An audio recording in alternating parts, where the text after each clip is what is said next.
Igreja. Comecemos pelo discurso de Carlos III, um discurso que mostrou uma continuidade do serviço que foi feito pela mãe e que também será feito por Carlos III, mas também na união, uma união perante toda esta conjuntura, perante a Escócia e também perante a Commonwealth. Mas comecemos pelo discurso da continuidade. Exato. Um discurso que a mim me surpreendeu.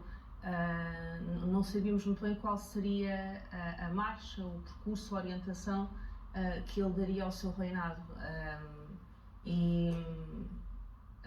Antes de ver o discurso, lembrei-me, muitos terão lembrado da moeda, não é? A moeda com o novo monarca, a orientação da face na moeda muda, portanto, vira-se para o lado contrário. Portanto, a questão seria de se isso iria ser replicado em termos de padrão comportamental, se ele iria ter um percurso bastante diferente do da mãe, que tinha sido um curso de estabilidade, que funcionou como elemento aglutinador do reino e da Commonwealth, e a verdade é que não será assim. Mas era uma pergunta pertinente, atento o percurso dele, que foi longo, não é? Como príncipe de Gales. Não podemos esquecer que, como príncipe de Gales, Carlos foi como que um rebelde repleto de causas que defendeu com imenso afinco, com grande paixão, causas variadas, algumas delas bastante importantes no século XXI, como a causa climática, a manutenção de espaços verdes, a caça à raposa,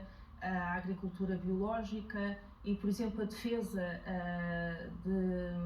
daqueles que têm uma posição menos fácil no âmbito da sociedade britânica. O que ele fez de forma bastante corajosa através do Prince's Trust, que foi uma charity que ele fundou já nesse tempo, com base no dinheiro que recebeu quando saiu da Marinha.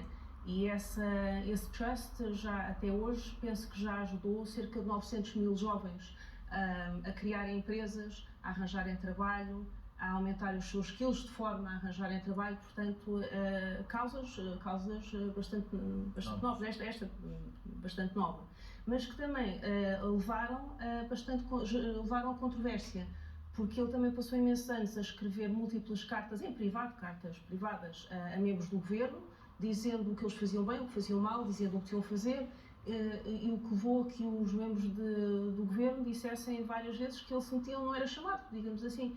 E essa é uma posição que neste momento Carlos, como o rei, não pode tomar. Exatamente. Ora, a questão é essa, quer dizer, a questão é, antes de vermos o discurso, pensaram todos, pensou muita gente, seguramente, qual será a postura dele, não é? Atento a este passado.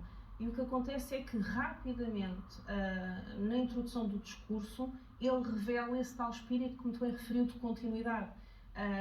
Ele fala com grande afeição, aliás, uma afeição que não é normal mostrar assim, e reitera ao longo do discurso pela mãe, His Dear Mama, mas também respeito pela mãe como monarca.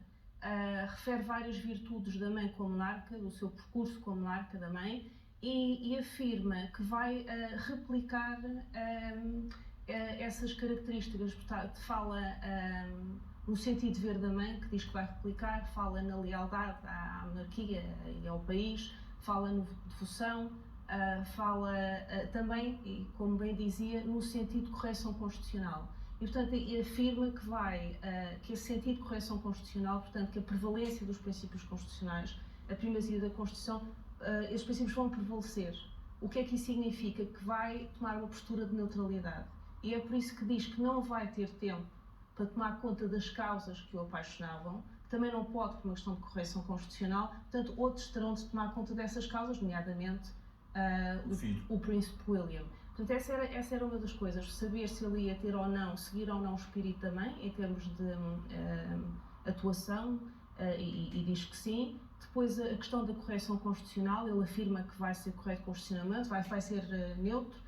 Depois ele fala também de uma questão importante, e essa aí dá-nos uma meia resposta, que é a questão religiosa, a questão da fé, da religião, do seu papel, não é? Como chefe da Igreja, isto tendo em conta que todos sabemos que Carlos, como príncipe de Gales, tem um grande respeito tem um grande respeito pela diversidade cultural e pela diversidade religiosa. Portanto, a questão é como é que isso compagina na mente dele, não é? Essa é de orientação com os seus princípios religiosos. Porque ele dizia há não muito tempo que, sendo coroado, por exemplo, não queria necessariamente utilizar, ele tem direito a escolher as frases que utiliza, não é? Ele não queria utilizar a expressão de defensor da fé, defender of the faith. Queria potencialmente utilizar a expressão defender of the faith, fés.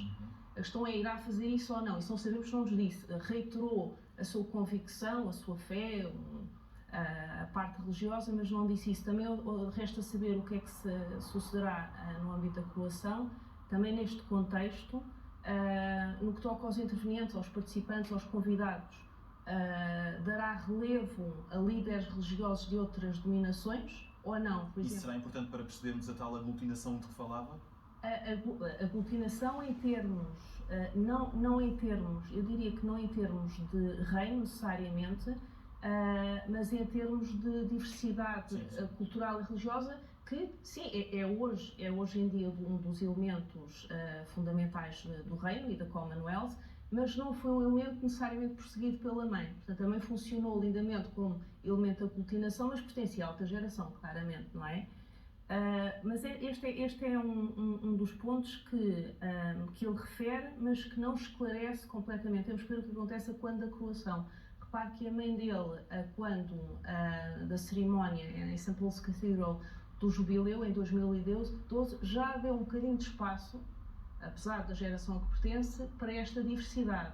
Portanto, resta de saber o que faz Carlos. Depois ele também menciona bastante a família, ele menciona bastante a família mais chegada, Kate, William...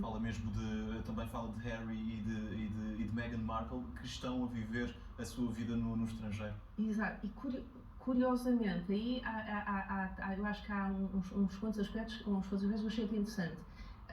Falou-se muito recentemente na possibilidade de a monarquia ser encolhida, não é? Em termos de exercício de royal functions.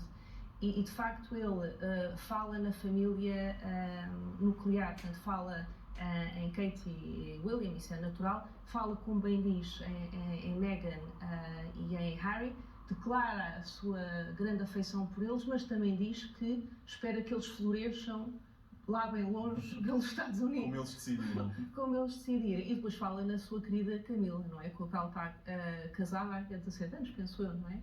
E diz que vai ser o seu grande apoio e diz que vai ser sua rainha consorte. Isso não é complicado, como todos já sabemos que a rainha Isabel II já o havia dito. Portanto, não irá criar um decréscimo, essa seria uma possibilidade, não é? A não ser assim, se a rainha não tivesse já declarado isso.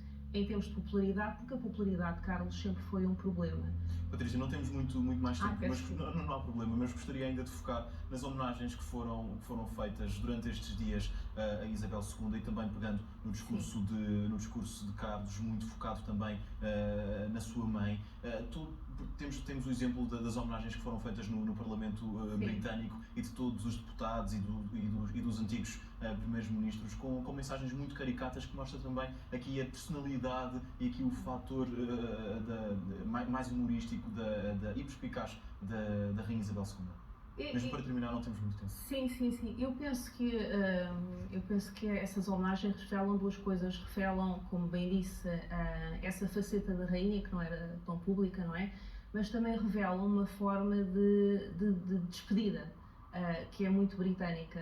A despedida tem um live de tristeza, não é? Mas também tem um live de celebração de vida, não é? Há sempre uma reunião, há sempre um gathering, independentemente